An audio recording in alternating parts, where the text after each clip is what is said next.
별빛처럼 하나님의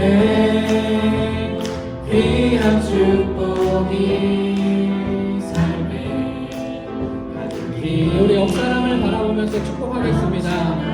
너는 어떤 시련이 와도, 너는 어떤 시련이 와도 이겨낼 달이 있어. 전능하신 하나님께서 너와 함께 하십니다. 하나님께서 너와 함께 하시니 너는 하나님의 사랑, 너는 하나님의 사랑, 아름다운 하나님의 사랑. 나는 널 위해 기도하며 내 길을 축복할 거야. 너는 하나님의 선물, 사랑스러운 하나님의 열매, 주의 품에 꽃피울. 우리 한 번 더 찬양합니다. 너는 감정 넘어, 너는 감정 넘어거든.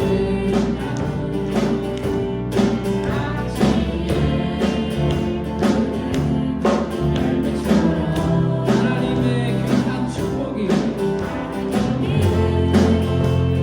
귀한 축복이 삶에 가득히 넘쳐날. 너는 어떤 시련이 와도, 너는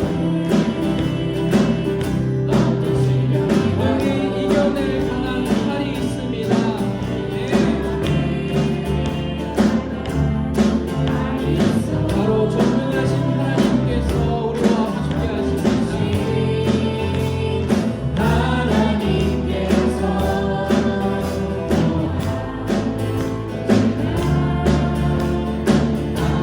바로 우리는 하나님의 사랑입니다. 아멘. 너는 하나님의 사랑,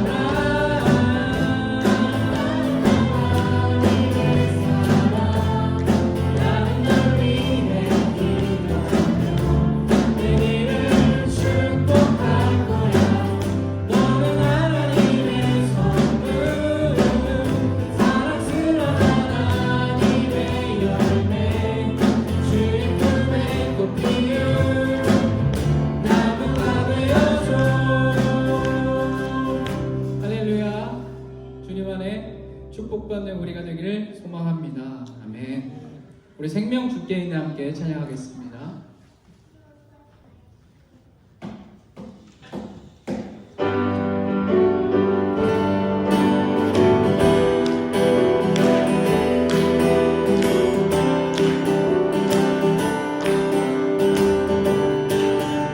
생명 주께 있네. 생명 주께 있네.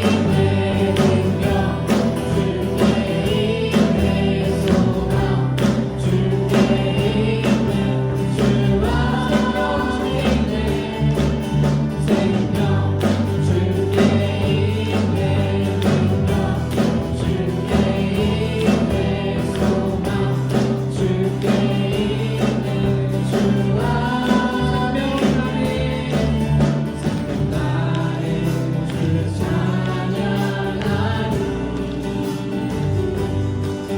힘을 나의 주 찬양하리. 내 생명 다해 내 힘을 다해 모든 소망 주님께 생명 주께 있네. 생명 주께 있네. 생명 주께 있네. 소망 주께 있네. 주와 생명 주께 있네. 생명 주께 있네. 생명 주께 있네. 소망 주께 있네. 주와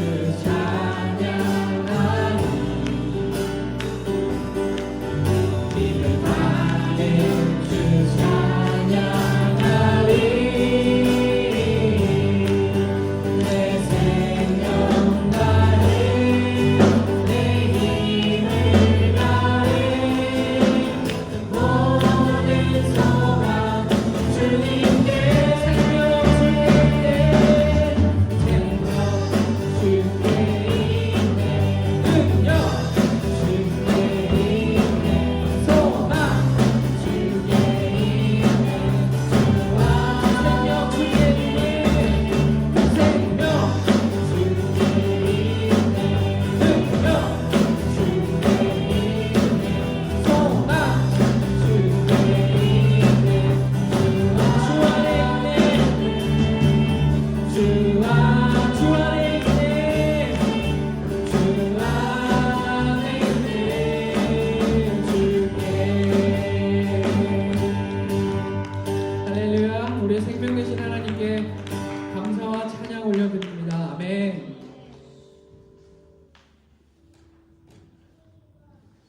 우리 아침 한개 눈앞 가리듯이란 찬양입니다. 좀 옛날 찬양인데요. 우리 함께 찬양하고 예배를 위해서 함께 기도하시기를 부탁드립니다.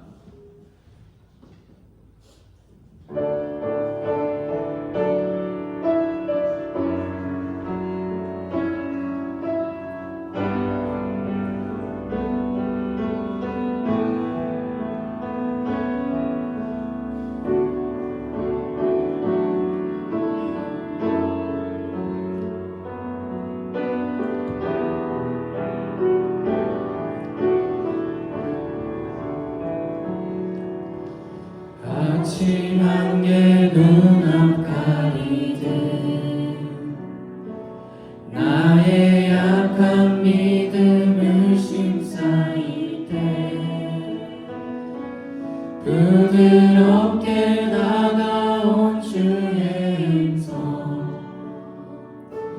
아무것도 염려하지 마라 비줄기에 밤이 패이듯 나의 작은 소망 사라져갈 때 고요하게 들리는 주의 음성 내가 너를 사랑하노라 외로움과 방황 속에서 주님 앞에 나아갈 때에 위로하시는 주님 나를 도우사 사는 나의 마음 감싸주시네 십자가의 보혈로서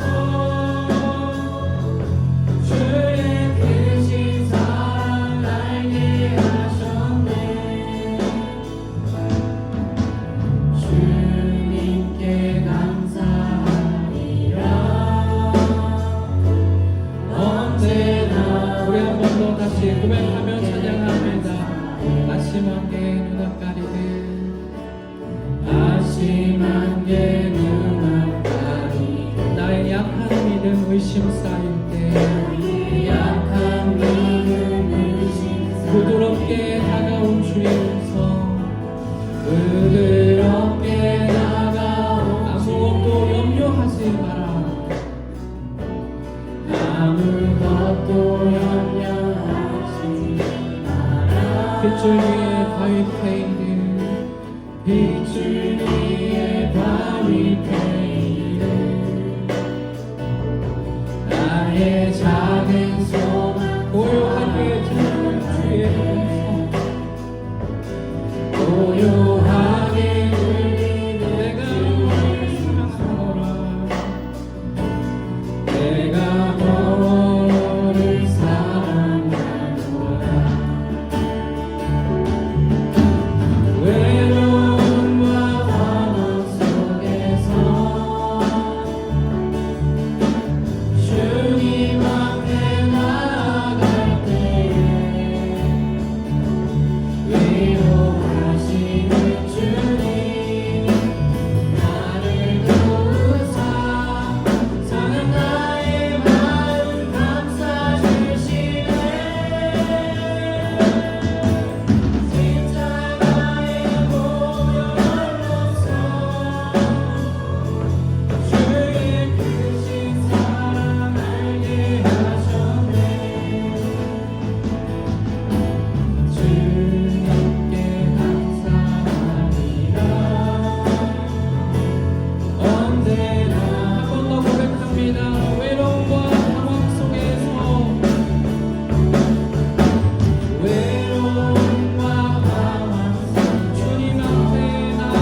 이 시간 함께 주여 한번 부르시고 통성으로 기도하겠습니다.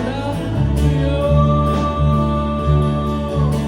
아버지 하나님, 내가 주님의 손에 나왔습니다. 주님께 무릎 꿇고 주님 앞에 나아갈 때 나를 위로하여 주시고 말씀하여 주시고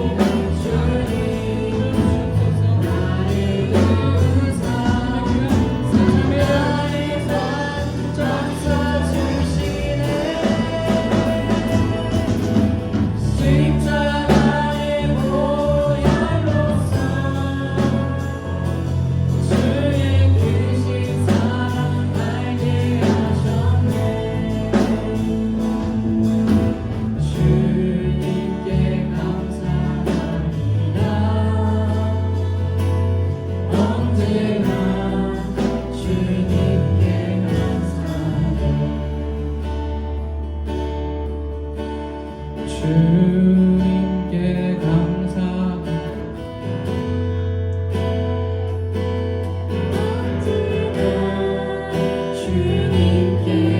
주님께 감사합니다. 주님께 감사합니다. 언제나 마지막으로 주님께 주님께 감사합니다. 주님께 감사합니다. 언제나 주님께 감사해. 이 시간 우리를 위해서 김종 집사님 나오셔서 기도해 주시겠습니다. 기도드리겠습니다. 항상 저희를 보호하시고 이끌어 주시는 주님, 오늘 주일을 맞아 주의 전으로 이끌어 주심을 감사합니다. 오늘 드리는 예배가 성령님의 인도하심을 따라 주님께만 드리는 진정한 예배가 되게 하여 주옵소서. 주님, 우리 삶 속에서 어려움과 갈등이 있을지라도 주님의 평강이 우리 마음속에 채우게 하옵시고 믿음의 공동체로서 서로를 격려하며 사랑할 수 있도록 도와주시옵소서. 중고등부 유년부를 위하여 기도합니다. 어려서부터 주님을 올바로 바로 알게 하여 주시옵시고 항상 주님이 지켜주시고 같이 있음을 느끼며 살아가는 귀한 학생들이 되게 하여 주옵소서. 이를 위하여 수고하시는 김성민 목사님, 김하나 사모님과 배지선 사모님을 기억하여 주시옵시고 지혜를 더하여 주시옵소서. 오늘 말씀을 전하시는 목사님에게도 성령 충만함을 부어주시고 말씀을 듣는 저희 한 사람 한 사람도 주님이 주시는 말씀으로 듣고 행함이 있는 공동체가 되도록 도와주시옵소서. 주님, 특별히 어려움을 겪고 있는 이들과 아픔을 안고 있는 이들 기억하시고 주님의 위로와 치료가 아버지 하나님 그들에게 임하여 주옵소서. 주님, 저희가 드리는 예배가 주님께만 영광 돌리는 예배가 될 수 있도록 인도하여 주시옵시며 감사드리오며 예수님의 이름으로 기도합니다. 너희는 이렇게 기도하라. 하늘에 계신 우리 아버지여, 이름이 거룩히 여기를 받으시옵시며 나라의 임하시며 뜻이 하늘에서 이루어진 것 같이 땅에서도 이루어지이다. 오늘 우리에게 일용할 양식을 주옵시고 우리가 우리에게 죄짓을 사하여 준 것 같이 우리의 죄를 사하여 주옵시고 우리를 시험에 들지 말게 하옵시며 다만 악에서 구하옵소서. 대개의 나라와 권세와 영광이 아버지께 영원히 믿사옵나이다. 아멘. 네, 오늘 함께 나눌 말씀은 마태복음 5장 4절의 말씀입니다. 마태복음 5장 4절의 말씀, 우리 한 절입니다. 우리 큰 목소리로 힘있게 함께 봉독하겠습니다. 애통하는 자는 복이 있나니 그들이 위로를 받을 것이니요. 아멘. 다시 한번 해볼까요? 시작.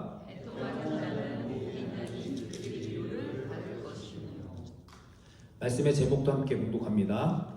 이 편에서 저 편으로. 2편에서 저편으로라는 제목으로 산상수훈의 세 번째 말씀을 함께 나누고자 합니다. 여러분 세계 역사에서 유명했던 왕을 아실 겁니다. 바로 알렉산더 대왕입니다. 아시아에 칭기스칸이 있었다면 유럽에는 알렉산더 대왕이 있었다. 젊은 날 그는 그리스, 그다음 페르시아, 중동, 이집트, 인더스강까지 광활한 영토를 불과 10년 사이에 모두 제패하고 점령했던 유능한, 용맹한 사람이었습니다. 아마 그가 33세의 젊은 나이로 병사하지 않았으면 세계 유럽의 역사가 바뀌었을 것이다 라고 평가받는 그런 위대한 왕이었습니다. 젊은 날 천하를 얻었던 알렉산더 대왕, 그가 당시 현인이었던 디오게네스라는 사람을 만납니다. 워낙 유명한 현인이어서 친히 찾아갔는데 그 모습을 보고 실망을 하죠. 너무 거지처럼 초라한 모습으로 땅바닥에 누워있는 디오게네스를 발견합니다. 그래서 대왕은 알렉산더는 좀 뭔가 자신이 좀 더 우위를 점해서 우쭐한 마음으로 이렇게 말했습니다. 디오게네스, 내가 당신이 원하는 모든 것을 해줄 수 있습니다. 내가 당신을 위해 무엇을 해줄까요? 그랬더니 디오게네스는 한치의 망설임도 없이 이런 이야기를 하죠. 우리가 잘 아는, 좀 비켜주십시오. 당신 때문에 내가 지금 따뜻한 햇살을 받는 것을 방해하고 있습니다. 이 한마디. 알렉산더의 눈에는 거지처럼 보였지만 이 디오게네스가 누린 그 천국의 심령의 가난함은 이미 모든 것을 소유하고 있었다는 것입니다. 이날 이후 알렉산더 대왕은 자신이 죽을 때 많은 것을 깨닫고요, 감동을 받아서 자신이 죽을 때 이렇게 죽었다고 하죠. 자신의 관에 뚜껑에 2개의 구멍을 내서 손을 밖으로 뺐다고 합니다. 그리고 빈손으로, 2손을 빈손으로 내놓으면서 그렇게 자신의 생을 마감했다고 합니다. 여러분, 지난 한 주간 마음이 가난한 자의 복을 누리셨습니까? 심령이 가난한 자의 복을 누리셨습니까? 누리지 못하셨나요? 마음이 가난한 자에게, 심령이 가난한 자에게 복이 있습니다. 아멘. 마음이 가난한 자에게 성령이 임합니다. 성령이 내주하고요, 또 거듭나고 하늘을 소유하는 자, 이런 자에 대해 성경은 이렇게 증언합니다. 로마서 8장 1절 2절의 말씀을 함께 읽어보겠습니다. 시작. 그러므로 이제 그리스도 예수 안에 있는 자에게는 결코 정죄함이 없나니 이는 그리스도 예수 안에 있는 생명의 성령의 법이 죄와 사망의 법에서 너를 해방하였음이라. 아멘. 거듭난 자는 이전의 모든 죄를 사함받았을 뿐 아니라 이제 앞으로의 죄악에서도 승리를 한다는 뜻입니다.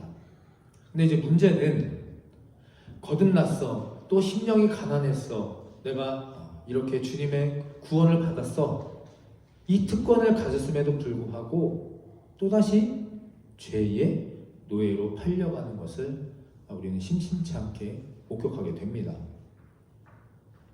제 친구 중에 한 명이 알코올 중독입니다. 아직도 끊지 못하고 있는 것으로 알고 있는데, 유치원 때부터 친구인데요. 제가 그래도 목사니까 한국에 있을 때 맨정신일 때 저한테 찾아와서 기도를 받습니다. 술도 끊고 싶고 이제 좀 나이도 찼으니까 장가도 가고 싶고 정상적으로 살고 싶다. 집안은 또 부유해서 돈은 또 많으니까 일은 또 안 하면서 기도받고 1:1 성경 공부하고 또 후회의 눈물을 흘리고 울고 돌아갑니다. 그리고 다시는 그러지 않겠다. 또 어느 날 만취해서 저를 찾아옵니다. 새벽이고 뭐 밤이고 낮이고 할 것 없이 또 울고불고 기도하고 다시는 그러지 않겠다. 그리고 고백합니다. 나는 이제 진짜 구원의 확신이 있어. 주님 만났고 나는 정말 부활의 십자가를 믿어. 근데 결국 그 친구가 술에 취해가지고 3층에서 뛰어내립니다. 목숨은 건졌는데 이 뒤꿈치부터 발이 뼈가 다 으스러져서 평생 휠체어를 타고 다니는 신세. 그게 마지막 제가 봤던 모습이고, 이제 뭐 SNS 통해서 가끔 이렇게 보기는 하는데 아직까지도 그 생활을 벗어나지 못한 채 살아갑니다. 여러분, 왜 이런 일이 자꾸 일어나는 것일까? 우리는 은혜 받았고요, 감동 받았고 나는 믿음이 있다고 확신하는데 왜 이런 일이 끊이지 않는 것일까요?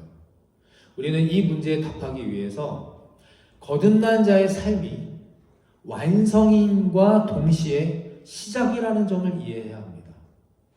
완성인과 동시에 시작이라는 겁니다. 심령이 가난해졌고 이제 하늘의 사람이 됐습니다. 그래서 죄를 만들어내는 근원, 죄의 뿌리는 그 순간 잘려나갔습니다. 하나님의 은혜와 사랑으로. 그런데 문제는 뿌리가 잘려나갔어도 내 안에, 우리 안에 이게 남아있는 겁니다. 저를 따라해 주실까요? 죄의 습성. 다시 한번 시작. 죄의 습성이 저와 여러분 안에 아직 남아있는 겁니다. 이 나쁜 습성 때문에 죄를 또다시 범하고 회개하고 또다시 범하고, 그래서 이 습성을 완전히 제거하고 성령 안에서 우리가 성화의 삶을 살아낼 때까지 우리가 해야 하는 것이 있습니다. 바로 성장입니다. 성장해야 하는 겁니다.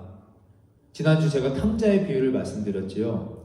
탕자가 아들의 자리로 돌아왔고 그것으로 해피엔딩, 이야기는 완성되는 것으로 보였으나 이 이야기는 탕자의 새로운 시작을 포함하는 겁니다. 그 성경 뒷부분에 이제 나오진 않았지만 탕자의 인생의 입장에서는, 믿음에서는요, 이제 돌아와서 새로운 시작을 내포하고 있는 겁니다. 돌아온 탕자가 허랑방탕한 그 죄악된 습성을 버릴 때까지 성숙한 아들이 되기 위한 여행을 이제 시작하고 계속해 나가야 한다는 겁니다. 오늘 말씀, 애통하는 자는 복이 있나니 그들이 위로를 받을 것이니요. 어디에 나옵니까? 이 가르침은요, 예수님께서 제자들에게 마음이 가난한 자 다음에 나오는 대목입니다. 그러므로 마음이 가난한 자는요, 아직 완벽한 어른이 아닙니다. 영적으로 미숙한 영적 어린아이라는 뜻입니다. 그래서 어린아이의 이 죄의 습성을 우리가 버리고 성숙한 어른으로 성장해 나가야 하는 것에 대해서 사도 바울은 이렇게 권면합니다. 에베소서 4장 15절을 보면 범사에 그에게까지 자랄지라 그는 머리니 곧 그리스도라. 아멘. 범사예요. 모든 일에 주님처럼 자라나야 한다는 겁니다. 하나님께로 자라가야 한다는, 성장해야 한다는 겁니다. 우리의 머리가 되시는 그리스도처럼 말입니다. 이처럼 갓 태어난 어린아이에서 원기왕성한 청년의 시기를 이제 지나고 성숙한 어른으로 성장하는 과정은 오늘 팔복에 나오는 가난한 마음에 이어지는 네 가지 상태, 곧 애통, 온유, 의에 줄이고 목마른 자, 긍휼히 여기는 자와 매우 밀접한 관련이 있는 겁니다. 우리 앞에 화면을 좀 같이 보겠습니다. 같이 읽어보겠습니다. 애통하는 자, 어린아이의 상태, 온유한 자, 의에 줄이고 목마른 자, 긍휼히 여기는 자. 우리가 마음이 가난해졌고 심령이 가난해졌다고 해서 거기서 끝이 아니라는 것을 말씀을 드리고 싶습니다. 오늘 제가 드린 여기까지의 내용을 한 문장으로 정리하면 이렇습니다. 마음이 가난한 자는요, 영적인 어린아이의 상태이며 성장 과정 중에 있습니다. 자, 그렇다면 오늘 5장 4절에 애통하는 자는 복이 있다, 위로를 받을 수 있다. 이 애통이 과연 무엇입니까? 애통. 국어사전에 찾아보니까 이렇게 나옵니다. 몹시 슬프고 가슴이 아프다. 애통하는 것, 몹시 슬프고 가슴이 아프다. 자연스럽게 이 슬픔이라는 감정과 연관을 시킵니다. 슬픔은 사랑하는 사람을 잃거나 내 마음의 소원이 좌절될 때 겪는 부정적인 감정을 의미합니다. 마치 제가 예전에 연애를 하다가 여자친구한테 심하게 차여가지고 그렇게 세상 다 잃은 것처럼 울고불고 난리를 했을 때 그 슬픔의 감정. 그런데 여기에서 성경에서 예수님이 언급하신 애통은 그 슬픔과는 시작 근본이 다르다는 겁니다. 애통이 무엇입니까? 저는 둘째 아들 고요엘이하고 잠을 잡니다. 요즘에 요엘이가 저하고 떨어져 자는 것을 되게 무서워합니다. 그래서 같이 항상 자는데요. 얘가 또 이제 아토피가 있어가지고 밤새 긁고 막 그래가지고 제가 못 긁게 하면서 이렇게 잡니다. 근데 가끔 새벽 예배가 있는 전날이나 제가 밤에 해야 할 일이 좀 많은 날에는 다른 방에서 일을 혼자 몰래 하기도 하고 같이 자다가 몰래 도망 나와서 혼자 자기도 합니다. 왜냐하면 새벽에 나오면 얘가 깨면 온 집안이 다 깹니다. 그래가지고 다 이 스케줄이 흐트러져서 제가 혼자 몰래 도망나서 자는데 정말 신기한 거는 유엘이가 어떻게 알고 어떻게 하는지 모르겠는데 꼭 깨가지고 저를 찾아다니는 겁니다. 이 방 저 방 형한테 갔다 엄마한테 갔다 여기 갔다. 어느 날 제가 일하고 있다가 제가 좀 짜증이 나서 귀찮아서 너 혼자 올라가서 자고 있어 그랬더니 일 다 끝나고 올라가 보니까 계단에서 이렇게 쭈그리고 앉아가지고 혼자서 자고 있는 겁니다. 무서우니까 혼자 가기 싫으니까 미안하기도 하고 답답하기도 하고 또 그 모습이 사랑스럽기도 하고 참 복잡한 심정입니다. 주님께서 말씀하신 애통의 의미와 가장 근접한 예는 바로 이것입니다. 갓 태어난 아이가 어린 아이가 엄마 아빠를 찾아 우는 겁니다. 여러분 모두 어린 시절 우리 요엘이처럼 잠들었다가 깨서 부모님을 찾았던 기억은 다 있으실 겁니다. 누구에게나. 눈에 안 보이면 부모님을 찾아옵니다. 엄마 어디 갔고 아빠가 어디 갔고 찾아다닙니다. 나를 봐달라고 어디가 계시냐고. 이 상태가 바로 주님이 말씀하신 애통함, 이 애통함과 가장 가까운 의미입니다. 다시 반복해서 말씀드립니다. 성령으로 거듭난 하늘의 사람이 되었지만 아직은 어린아이. 이 상태를 주님 아버지를 찾아 울부짖는 것. 주님과의 거리가 멀어지니까 보이지 않으니까 두려워서 나와 함께 해달라고 계속해서 참고 바라고 매달리는 것. 애통은 이 주님 아버지와의 사이 그 거리를 안타까워해서 유래되는 필연적인 슬픔입니다. 그러니까 인간적인 슬픔과는 전혀 다른 슬픔이라는 겁니다. 또 하나의 예를 들어 다시 설명해 드리겠습니다. 마가복음 4장에 기록된 장면이 있습니다. 거듭난 자의 애통에 관한 성경의 예시입니다. 마태복음 4장 38절 함께 있습니다. 제자들이 깨우며 이르되 선생님이여. 우리 주님께 애통하는 마음으로 다시 한번 공독해 보겠습니다. 시작. 제자들이 깨우며 이르되 선생님이여 우리가 죽게 된 것을 돌보지 아니하시나이까. 아멘. 주님이 갈릴리 호숫가에서 말씀을 가르치시고 갈릴리 이제 호수를 건너서 다른 편, 저편으로 건너가자고 말씀하십니다. 그런데 어떻게 됩니까? 제자들과 함께 이동하던 중 호숫가에서 광풍이 일어나죠. 배가 침몰된 위기가 일어나자 겁먹은 제자들이 예수님을 찾습니다. 예수님을 향해 아우성칩니다. 이렇게요. 막 깨우며 선생님 우리가 지금 죽게 됐는데요. 뭐 하시는 겁니까? 어디 계셨습니까? 우리를 왜 바라보지 않으십니까? 우리가 너무나 잘 아는 어찌 보면 되게 평범하고 익숙한 말씀이나 우리가 결코 지나칠 수 없는 심오한 영적 의미가 이 말씀에 담겨 있는 겁니다. 주님께서 제자들과 함께 배를 타고 이 편에서 저 편으로 건너가시는 이 과정이 이 시간이 우리 영혼을 키워가는 믿음의 성장 과정이 고스란히 이 말씀에 담겨 있는 겁니다. 오늘 제가 정한 설교 제목 무엇입니까? 이 편에서 저 편으로. 다시 해볼까요? 이 편에서 저 편으로. 이 편이 어떤 편입니까? 주님이 없는 편입니다. 멀리 떨어진 곳이고요. 여호와의 분노의 잔, 이사야 51장 17절 말처럼 이 편은 여호와의 분노의 잔이 기다리는 곳입니다. 깊은 잠에서 영혼이 깨어나지 못하는 편이 바로 이 편입니다. 이 편. 주님은 마가복음 4장 35절에 이렇게 말씀하십니다. 제자들에게 이르시되 우리가 이제 이곳이 아니라 저편으로 건너가자 하시니. 저편으로 건너가자고 말씀하십니다. 저편으로 가자. 여기가 끝이 아니야. 여기서 주저앉으면 안 돼. 이게 다가 아니야. 그리고 더 중요하고 감사하고 기쁜 사실은 저편에 혼자 가는 것이 아니라는 사실입니다. 주님께서 함께 하신다고 하십니다. 할렐루야. 저편은 주님과 함께 우리가 반드시 건너가야 할 곳이고 주님이 지켜주시고 동행하시는 그 배 안에 우리가 믿음의 여정을 걸어가야 한다는 사실입니다. 물론 쉽지 않습니다. 처음 말씀드렸듯 회개하고 결단한다고 끝이 아닙니다. 오늘 말씀에서 마가복음 4장에서 보듯 예수님이 올라탄 배조차도 그 배에도 풍랑이 일어나지 않았습니까? 반드시 거센 풍랑이 우리의 믿음과 삶에는 존재합니다. 이를 현실로 비유하면 가장 거센 풍랑이 과연 무엇일까요? 거센 풍랑. 가장 거센 우리들의 현실에서의 풍랑은 우리가 이 편에서 살고 있었을 때 몸에 배웠던 삶의 형태입니다. 그래서 이 풍랑이 일 때마다 마음에 의심이 생기는 거죠. 주님은 뭐하고 계십니까? 어디 계십니까?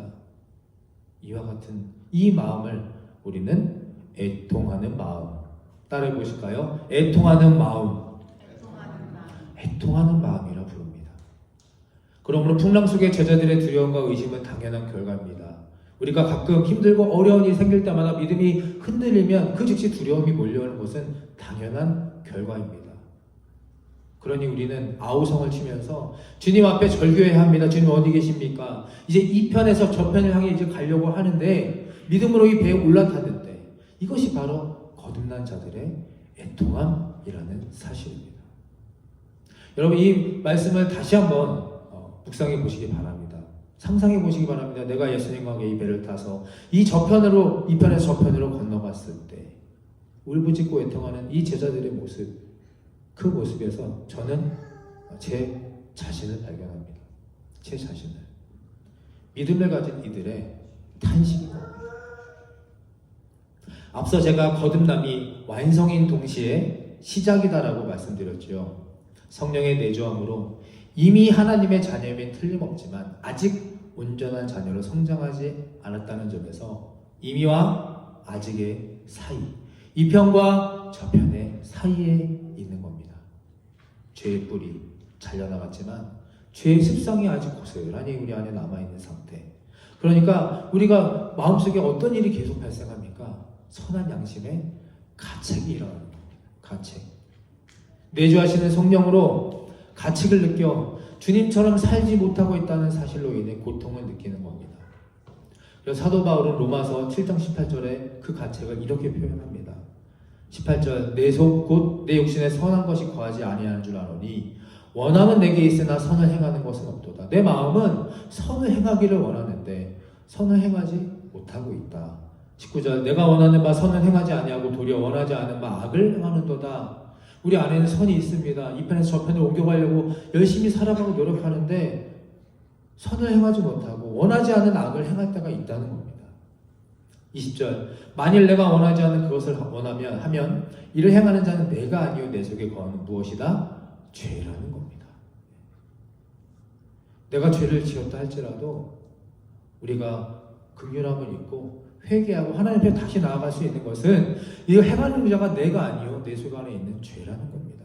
21절 그러므로 내가 한 법을 깨달았느니 곧 선을 행하는 원하는 나에게 악이 함께 있는 것이로다. 함께 다시 읽어보겠습니다. 21절 시작. 그러므로 내가 한 법을 깨달았느니 곧 선을 행하기 원하는 나에게 악이 함께 있는 것이로다. 여러분 저와 여러분들 안에는요 선도 있고요 악도 있습니다. 이것을 인정하셔야 됩니다. 제일 안타까운 게 뭐냐면요 신앙 상담을 하고 성경 공부할 때 전탕 듣습니다. 목사님 저는 정말 나쁜 짓 하나도 안 했고 욕 한 번 안 했고 남에게 어려운 일 한 번 하지 않고 정말 착하고 선하게 살았는데 내가 무슨 죄가 있습니까? 나는 지금 죽어도 천국 갈 자신이 있는데 이건 정말 안타깝고 슬픈 사실입니다. 우리는 사도 바울처럼 우리가 이것을 알아야 합니다. 선도 내 안에 있지만 악도 내 안에 있습니다. 22절 내 사람으로는 하나님의 법을 즐거워하되 23절 내 지체 속에 한 다른 법이 내 마음과 법과 싸워 내 지체 속에 있는 죄의 법으로 나를 사로잡는 것을 보도다. 그러므로 우리는 항상 영적인 전쟁을 해야 합니다.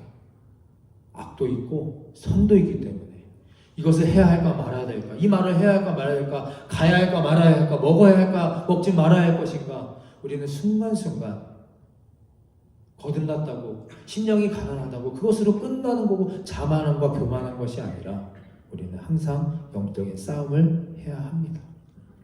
내 믿음의 속사람은 하나님을 알고 믿고 즐거워하나 또 다른 내 안의 죄성이 나를 사로잡고 있다는 것을 오늘 다시 한번 깨달으시고 인정하시고 그것을 이겨내기 위해서 기도하며 살아가게 되시기를 간절히 바라고 축원합니다.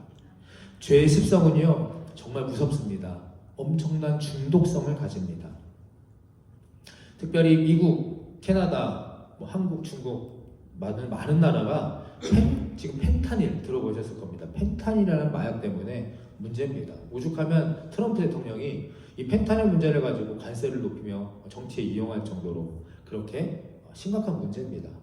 찾아보니까요, 밴쿠버에서 작년에 이 펜타닐로 마약으로 중독돼 사망한 사람이 몇 명이신 줄 아십니까? 밴쿠버에서만 1870명이랍니다. 한 해 동안. 놀라지도 않으시죠?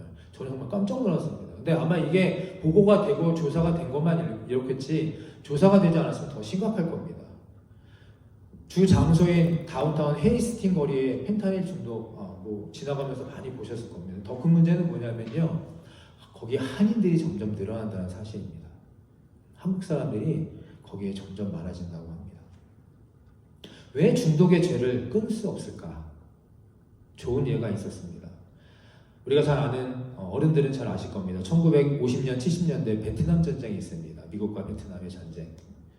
베트남 전쟁에 참전했던 미국 군인들이 헤로인과 마약을 복용하고 그렇게 전쟁에 참여했던 군인이 무려 전체의 20%였다고 합니다. 20%. 1만 명의 20%면요 2,000명이고요. 10만 명의 20%면 2만 명입니다. 엄청난 숫자. 심각하고 무서운 일입니다. 그리고 전쟁이 끝났습니다. 20년 가까이 되는 전쟁이 끝나고 미국으로 돌아간 그 20%의 마약을 복용하던 전쟁 군인들을 이제 치료와 점검하기 위해서 조사를 했다고 합니다. 진짜 놀라운 결과가 나왔습니다. 전쟁 동안 헤로인을 복용했던 군인들의 몇 %가 전쟁이 끝난 후에 그 헤로인 마약을 끊었는지 혹시 예상하십니까? 20%, 20년간 그 전쟁을 치르면서 헤로인과 마약에 중독이 돼서 그렇게 전쟁에 치렀던 그 사람들, 그 베트남 정글에서 뭐가 튀어나올지도 모르고 그 상황, 그리고 언제 죽을지도 포탄이 떨어지는, 총알이 떨어지는 그 두려움과 불안 속에서 했던 그 중독됐던 사람들의 무려 95%가 마약을 끊었습니다. 한번 마약에 손대면 우리는 절대 끊을 수 없다고 그렇게 알고 있는데 이게 어떻게 가능했을까? 금단 현상도 없었고요. 다른 어떤 재활치료도 하지 않았다 합니다. 어떻게 그들이 그걸 끊어냈을까?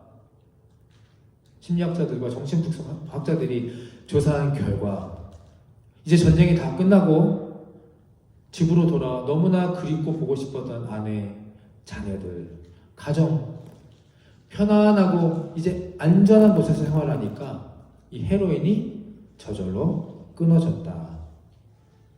헤로인이 더 이상 마약이 생각나지 않았다. 이 놀라운 기적과 같은 일이 일어난 겁니다. 실제 있었던 실화입니다. 이 기사를 전 찾아보면서 좀 영적으로 중요한 메시지를 찾아냈습니다. 아까 제가 말씀드렸듯이 갓 태어난 가난아기가 가장 많이 하는 일은 무슨 일입니까? 우는 겁니다. 부모를 찾아, 엄마를 찾아 우는 거. 배고파도 울고요. 몸이 불편해도 울고 졸립다고도 웁니다. 확실한 이유는 엄마가, 아빠가 곁에 있지 않을 때 불안하고 두렵고 무섭기 때문에, 결국 무섭고 불안한 것 때문에 가지 말아야 될 것을 가게 되는 거고, 하지 말아야 되는 것을 하게 되는 거고, 먹지 말아야 되는 것을 먹게 되는 겁니다. 믿음으로 다시 말씀을 드리면 하나님 아버지 앞에 애통해야 합니다. 하나님 아버지 앞에 애통해야 하는데 엉뚱한 데 가서 애통을 찾고 있고 엉뚱한 데 가서 해결책과 방법을 찾고 있으니까 울부짖으니 결국 절망하고 그 중독에서 빠져나올 수가 없다는 겁니다. 마태복음 5장 4절 함께 다시 한번 크게 읽어보겠습니다. 시작. 애통하는 자는 복이 있나니 그들이 위로를 받을 것이며. 아멘. 천국이 임한다 하지 않습니다. 애통하는 자가 무엇을 받을 수 있습니까? 위로를 받을 것이며. 우리가 애통할 때마다 하나님 앞에 주님 어디 계십니까? 아버지 왜 나를 바라보지 않으십니까? 아버지 내 기도와 내 예배와 나를 왜 찾아주지 않으십니까?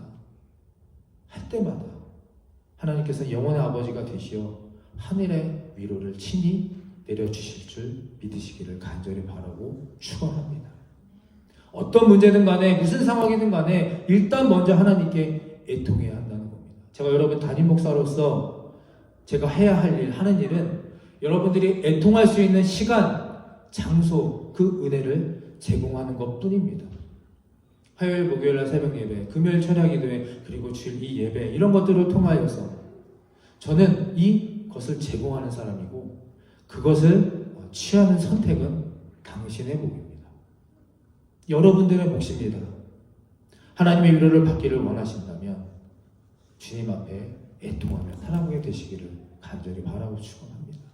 애통하는 만큼 더 애통을 많이 하면 할수록 하늘의 크신 놀라운 그 위로가 임하게 되실 줄 믿습니다. 아멘. 누가 어떻게 위로를 해주신다고 말씀에 약속하십니까? 요한복음 14장 16절 17절 함께 읽습니다.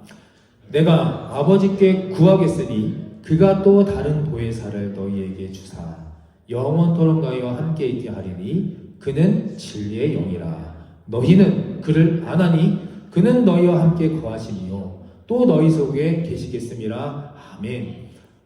주님께서 하늘로 천국으로 올라가시며 또 다른 보혜사를 우리에게 주셨습니다. 얼마 동안 영원토록 너희와 함께 있게 하겠다 약속해 주셨습니다. 영원토록. 그리고 더 감사하고 기쁜 사실은 너희가 그를 압니까 모릅니까? 우리가 성령 하나님을 압니다. 보혜사 성령 하나님을 현존하시고 살아계시며 내주하시는 것을 알 수 있습니다. 함께 거하십니다. 이 보혜사는요, 부모님처럼 언제나 함께하며 그를 돌보는 분을 뜻합니다. 보호하시고 은혜 주시는 성령 하나님의 사역, 보혜사입니다. 이 보혜사의 사역은 그분의 자녀된 입장에서는 내가 하나님의 자녀임을 확신하는 가장 명백한 이유가 될 것입니다. 마치 엄마가 언제나 그 자녀와 함께하면서 온 사랑으로 이렇게 돌보고 함께할 때 그 자녀가 자연스럽게 엄마를 내 엄마, 세상에 하나밖에 없는, 둘도 없는 내 엄마라고 확신하는 것과 같은 그런 이치란 말입니다. 제 큰아들, 첫째 아들 다니엘이요, 불과 작년까지 오른팔에는 다니엘, 왼팔에는 유엘, 이렇게 매일 밤마다 저 십자가 지고 잤습니다. 팔베개하고 팔이 정말 떨어져 나갈 정도로 똑같아서 무서워가지고 아빠 곁을 떠나지 못했습니다. 어렸을 때부터 저하고 잤기 때문에. 그런데 딱 작년 이 시기가 되니까 오늘부터 저 혼자 잘게요. 아빠가 어디 있는지 다 아니까. 이제 유엘이 하고만 아빠는 자면 됩니다. 성장한 겁니다. 아빠에 대한, 부모에 대한 확신과 믿음이 생긴 겁니다. 이제 눈에 아빠가 안 보이고 밤에 눈을 떠서 어둡고 조용하고 그렇게 두려운 그런 분위기 속에서도 이 집 어딘가에 아빠가 항상 있고요. 나는 그 아빠의 사랑을 받고 있고 보호를 받고 있다는 것을 아니까 이 녀석이 이제 편안하게 잠을 들 수 있는 겁니다. 베트남전에 참전했던 미군들이 그 무서운 헤로인 중독의 마약을 끊을 수 있었던 것도 마음의 평안함, 신뢰와 그 믿음이 생겼기 때문에, 위로를 받았기 때문입니다. 애통해야 합니다. 애통하는 만큼 위로를 받으실 겁니다. 애통하는 만큼 우리들의 믿음이 성장할 것입니다. 애통하는 만큼 성령 아버지, 성령 하나님의 확증을 받을 것입니다. 할렐루야. 그러므로 애통하고요, 성장하고 또 애통하고 성장하고 이 모든 과정에서 결국 거듭난 자의 애통이 사라지고 어디로 나아가게 되는지 아십니까? 이제 평강으로 나아가게 되는 겁니다. 주님의 마음을 닮아가며 과정이 반복될 때 마침내 그 주님의 마음을 알며 조화를 이루어가는 과정. 마태복음 5장 5절 함께 읽습니다. 마지막으로 시작. 온유한 자는 복이 있나니 그들이 땅을 기업으로 받을 것이며. 아멘. 애통을 하는 자가 하늘의 위로를 받으면 이제 비로소 어떻게 성장하고 거듭나게 됩니까? 온유한 자가 되는 겁니다. 마음에 평안함을 얻고 살아가게 되는 겁니다. 그들이 땅을 기업으로 받을 것이며. 다음 주에 함께 나눌 내용입니다. 팔복의 다음 과정인 온유의 복, 그 복으로 나아가게 되시기를 간절히 바라며 그 전에 먼저 우리가 해야 할 것이 있습니다. 마음 가난해지셨고 심령이 어린아이같이 순수해지셨다면 이제 애통하시기 바랍니다. 한 번 일주일에 애통하는 것과 일주일에 4번, 5번 애통하는, 어느 애통하는 자가 더 많은 하늘의 위로를 받겠습니까? 이제 여러분들께서 선택하실 차례입니다. 말씀을 정리합니다. 마음이 가난해져도요, 거듭나도 애통함은 필연적으로 따라온답니다. 말씀을 드렸습니다. 아시고 애통하시기 바랍니다. 왜 나에게 이런 일이 일어나? 당연히 그 일은 일어납니다. 일어날 수밖에 없고 나만 일어나는 게 아니라 모든 사람에게 동일하게 애통함이 일어납니다. 차이는요, 부르짖고 부르짖지 않는 것의 차이입니다. 성령의 위로를 받고 성령의 위로를 받지 못한 자의 차이입니다. 애통하는 만큼 성령의 위로가 있음을 발견하게 될 것입니다. 믿음이 왜 안 자라납니까? 아버지께 애통하지 않아서입니다. 이 성장의 반복된 강력한 믿음이, 이 확신이 내 안에 거하면 내 안에 깊이 잠복하고 있는 이 죄성의 악한 습관도 마침내 치유되게 될 것임을 믿으시기를 바랍니다. 온유한 자의 복, 곧 하늘의 삶을 누리는 자, 애통하는 자가 바로 저와 여러분의 그런 삶과 믿음이 되시기를 간절히 축원합니다. 아멘. 주님의 성령이 저와 여러분이 우리 이 모든 곳에 임하기 원합니다. 주님의 성령 지금 이곳에 임하소서.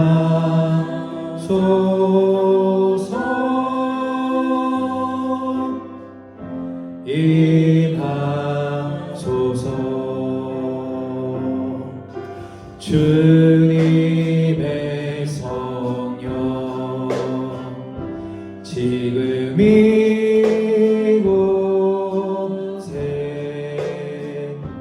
임하소서.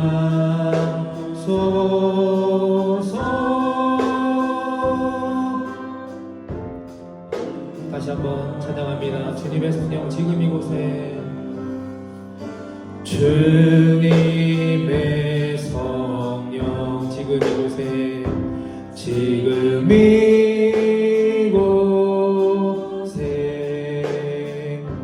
임하소서. 임하소서. 임하소서.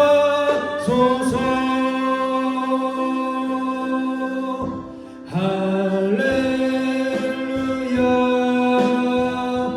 할렐루야.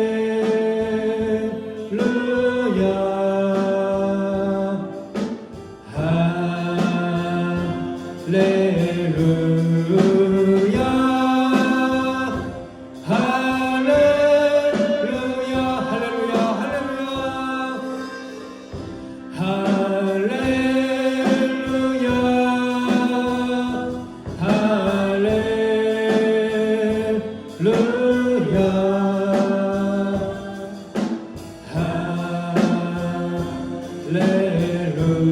할렐루야.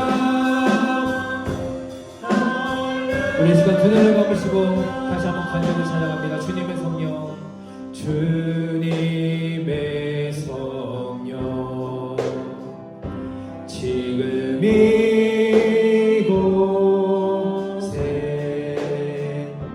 임하소서.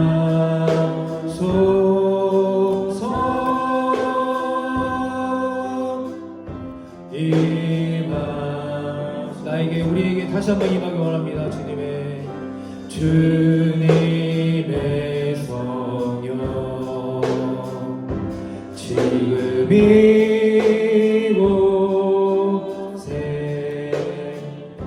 임하소서. 임하소서. 임하소서.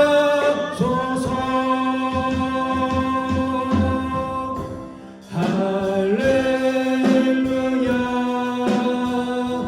할렐루야. 할렐루야.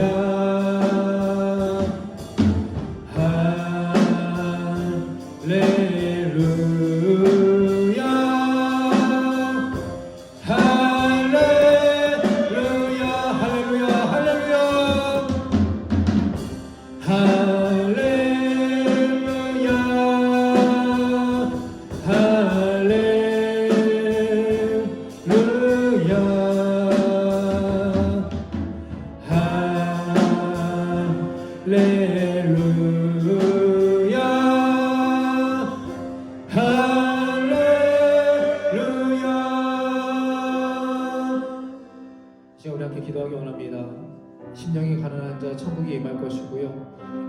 자 하늘의 위로를 받을 것입니다. 얼마나 심령이 가난해졌고 또 얼마나 애통하며 살았습니까? 그 이후에 주어지는 그 8가지의 하늘의 천국의 복을 그렇게 받기를 원하고 간절히 기도하는데 나는 얼마나 심령이 가난해졌고 얼마나 하나님 아버지께 애통하며 살았습니까? 지난 한 주만 돌아보더라도 얼마나 하나님 앞에 울부짖고 바라고 찾고 구하며 살아왔습니까? 오늘 이 시간 그 부분을 다시 한번 주님 앞에 말씀 앞에 내 선한 양심 앞에 올려드리고 평가받게 되기를 간절히 바라고 축원합니다. 우리 모두가 더욱더 애통하고 더 자주 애통하고 더 확실하게 강하게 깊게 애통하여서 하늘의 위로를 받고 살아가게 되시기를 간절히 축원합니다. 오늘 이후 이 편에서 저 편으로 건너가게 하여 주시고 완성 그리고 이미 이 중간에서 더욱더 선한 방향으로 하늘의 길을 걸어가는 그 성도의 발걸음으로 살아가게 하여 주시옵소서. 주여 한번 외치고 간절한 마음으로 하나님 아버지를 찾으며 구하며 바라며 나아가는 우리 모두가 되기를 바랍니다. 함께 기도합니다. 주여 주여 주여. 그렇습니다. 주님 이 시간 우리가 이렇게 기도하기 원합니다. 하나님 심령이 가난한 자에 통하는 자 하나님 천국을 주실 것이고 위로를 받을 것이라 말씀하셨습니다.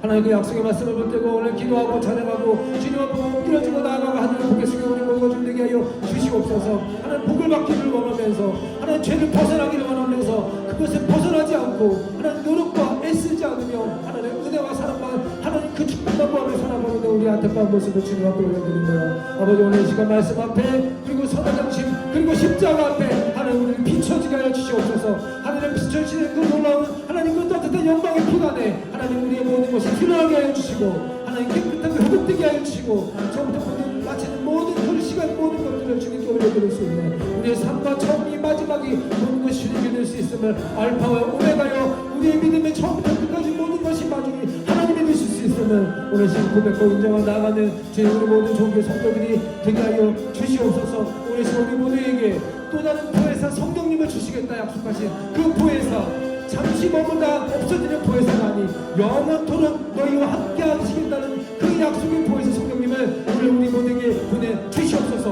허락하여 주시옵소서. 그리하여서 하나님 우리 내주하는 우리 속에 계시는 성령 하나님으로 말미암아 하나님 우리가 아버지를 아빠 아버지라 부르며 그 아빠 아버지 그 품 안에서 안정화 또 위로와 편안을 얻고 살아갈 수 있는 아버지 우리 종교의 모두가 되게 하여 주시옵소서. 하나님 우리의 죄의 중독에서 벗어나기를 원합니다. 지금과의 차원에 가는 그런 삶을 살기를 원합니다. 하나님 머물러 있고 정체되어 있고 퇴보하는 믿음과 신앙이 아니라 앞으로 나아가며 발전하며 성숙해지는 그런 믿음이 되기를 원합니다. 주여 우리 모두가 애통하게 하여 주시옵소서. 애통하게 하여 주시옵소서. 다른 것에 애통하는 것이 아니라 돈이나 또 사람이나 건강이나 환경에 애통하는 것이 아니라 오직 하나님 앞에 애통하는 하나님의 자녀가 되게 하여 주시옵소서. 그리하여 오늘 우리가 모두가 하나님 앞에 존귀한 자녀임을 거룩한 자녀임을 하늘의 길을 걸어가는 자임을 이 편에서 저 편으로 건너가고 애쓰고자 노력하는 자임을 다시 한번 믿음으로 선포하고 인정하고 고백하며 나아가는 아버지 한 사람 한 사람 되게 하여 주시고 오늘 그 모두에게 용기와 담대함과 믿음을 허락하여 주시옵소서. 주여 허락하여 주시옵소서. 주님 도와 주시옵소서. 할렐루야 할렐루야 찬양합니다. 할렐루야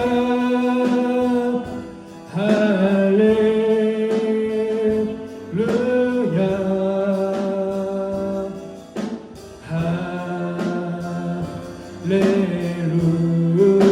할렐루야. 우리 마지막으로 성령 하나님께서 부회사 성령 하나님께서 나와 함께 해달라 간절한 애통하는 마음으로 찬양합니다. 할렐루야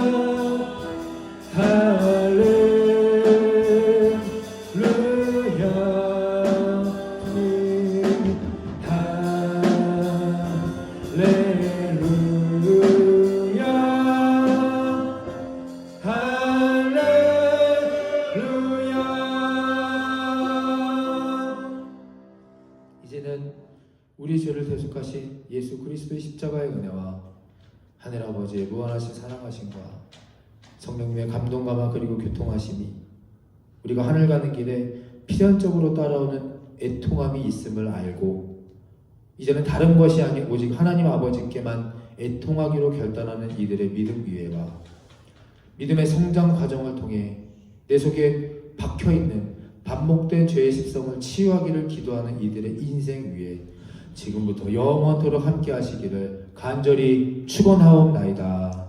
아멘.